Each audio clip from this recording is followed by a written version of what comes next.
I'm Catherine McLean, founder and CEO of Dylan Green, and today I have with me Trudy Forsyth, Managing Director at Wind Advisors Team. Thanks for joining me today, Trudy. Thanks for having me. Where in the world are you? I am in Broomfield, Colorado, about 12 minutes east of the National Wind Technology Center, which is part of NREL. Amazing. Yeah, Can you introduce yourself and tell us a bit more about your role at Wind Advisors Team? fair enough. Trudy Forsyth. I started a consulting company called Wind Advisors Team in 2012 after I took a buyout from NREL. Mhm, The focus of Wind Advisors Team is really on small and distributed wind markets, technologies, and policies. mhm. Your academic background in mechanical engineering, and you worked, as you mentioned, at NREL. What inspired you to specialize in wind, and how did your early experiences shape your career path? Mm, Great question. So for me, I was working for a large aerospace company that was southwest of the Denver metro area. And a friend of mine who had a PhD in chemistry said, "Hey, I'm going to NREL for lunch today, and I think there might be some interesting positions. Do you want to come with me?" I said, "Sure."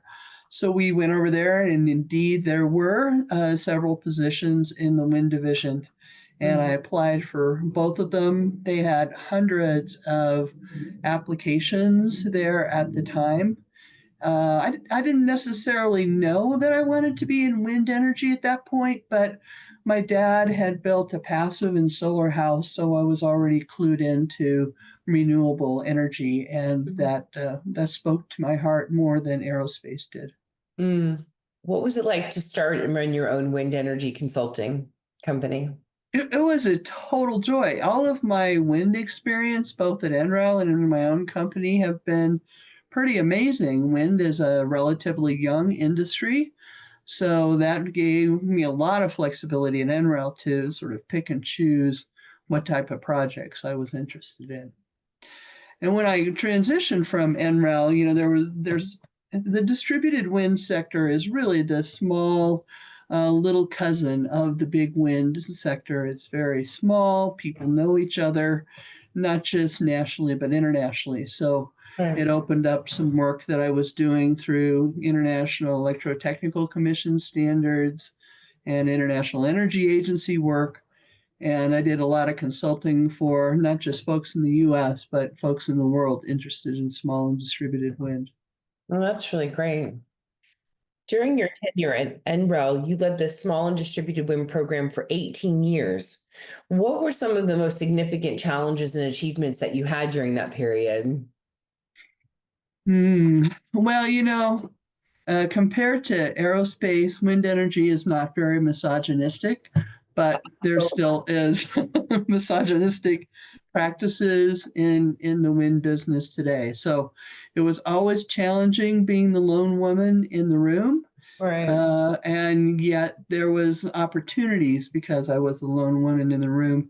Many of my colleagues said to me, "You have a much bigger toolkit than I do." And indeed, I ended up in the management space because I could communicate both verbally and in written form.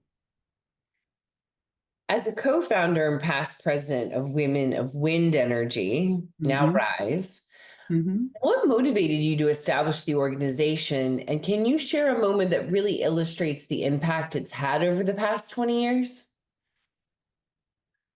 Fair enough. I was inspired by a young woman who was working at NREL named Mia Devine, who said, "We need to do something about the small number of women in the audience at the wind power conferences." Right. There's no doubt that was absolutely true. And so we started off with Women of Wind Energy, worked with Windustry and Lisa Daniels because they were an existing 501c3. Mhm. And then, of course, there was the wonderful steering committee of really super dedicated women to this specific issue. And I don't know how many years we met once a week. And these were high powered women. I was just a staff member at the National Lab, I wasn't running a company. So, but everyone was very dedicated. And as far as I'm concerned, we hatched WOWI through a group effort. Mm. One of the most interesting things was the first year that we did it in 2005. We did it in conjunction with the American Wind Energy Association Wind Power Conference. And we had a room set aside, and we'd printed up 125 programs. And by the time Lisa Daniels and I got into that room, we could hardly believe it because of the high pitched voices that we heard coming down the hallway. We didn't think there were 125 women in the wind business at that time. And it was, there were more people in the room than that. We ran out of programs. And it was very clear to all of us that there was a need. There Right, was a need to empower women. right. I love that story. Where was that? That was in Colorado. It was the Wind Power Conference, and I can't tell you what month because they all blur together. But June What maybe, May of what year? 2005. Oh, that's great. Um, so as a woman leader in clean energy, what are some of the major challenges you faced and how did you navigate or overcome them? Uh, the major challenges for me were restrictions that were artificial that were placed on me. Mm, And some of those I just would blast past. Others of them I would say, live to fight another day. And you continue to work with your colleagues, trying to get them to understand and respect where you're coming from and what you're contributing to the overall mission. That challenge has not died, unfortunately, yeah, but everyone has more women now in their organizations, and for-profit boards specifically are targeting women because they realize that adding women affects their bottom line. It right, makes them more profitable. right. So that was all good. There was someone I interviewed the other day and she said, I don't need help, but I don't need obstacles. Just get out of Yeah. my way and let me do my job. Yeah, yeah, yeah. I could go on ad nauseum about this question, but I think, I don't want to focus on the negative. I want to focus on the positive stuff. That's right. I like that. For emerging leaders, especially women and people of color, what advice would you offer about finding their voice or advancing in the industry? I think as women, we have to be very clever what we say yes to. Mm, So the challenge is actually saying no and learning to say no. It's something that I got more comfortable with as I got older and matured. But right. initially I'd say yes to everything, and then I'd be organizing somebody's birthday party or entertainment for people Yeah. visiting at the National Wind Technology Center. You Yeah. have to be very careful to pick and choose the things that you say yes to and have those things be directly relatable to the bottom line of whatever your business or company is. Mm, If you do too many of those extra credit social things, it actually, I think, works against you. yeah. Then there's an expectation that you'll do that all the time. Yeah. And of course, then your colleagues don't see you as a valuable member of the technical staff. Yeah. No, I agree with that. What does being an ally mean to you? And how can allies support the RISE community?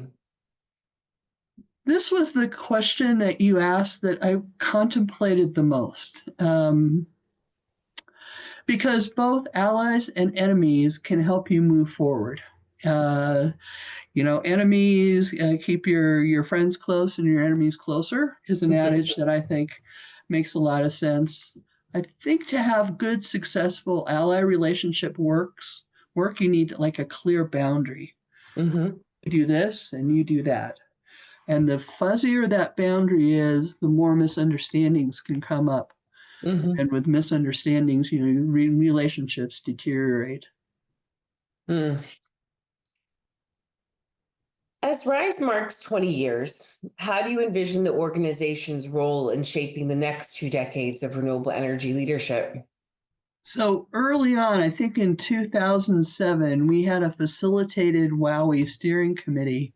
And the facilitator asked us, and she passed out little sticky notes, she asked us to write out what would we consider an example of when WOWI was successful, what would that be? And for me, it was when men were coming to WOWI events because the education was valuable, the networking was valuable. So I tend to look at WRISE the same way. Over time, the more valuable WRISE is to the industries that it represents, the more likely it is for men to participate. That's really interesting that you say that, because I was at the Rise event in Solar Plaza, and I noticed that there were quite a few men, and I thought maybe it was because of like the booze or like the food or something. I'm so cynical.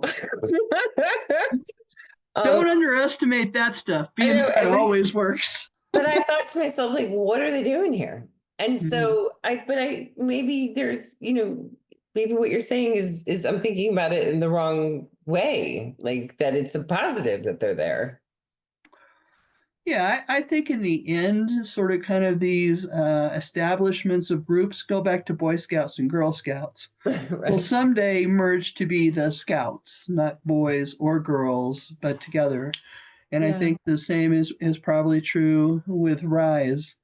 Um, I think it would be very interesting, particularly if these men, if you could know their demographics, were they Right. young men, probably more likely than older men. Right.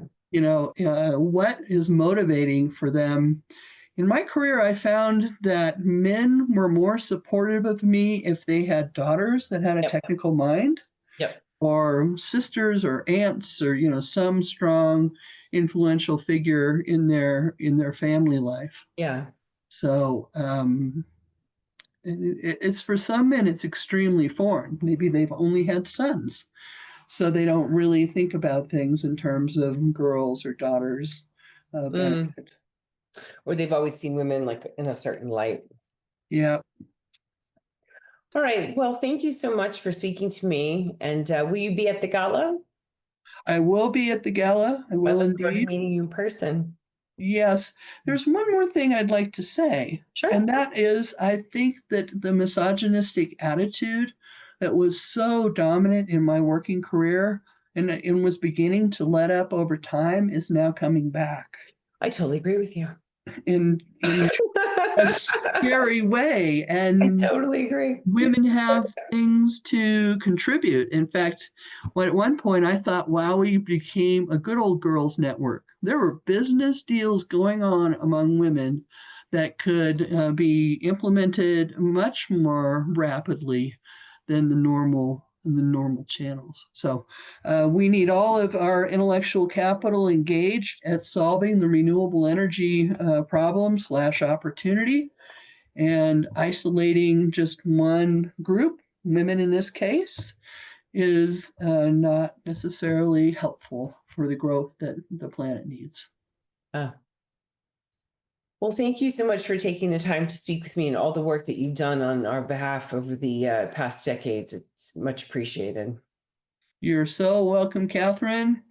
Go and put your energy towards it and make something out of it happen. Thank you. You're welcome.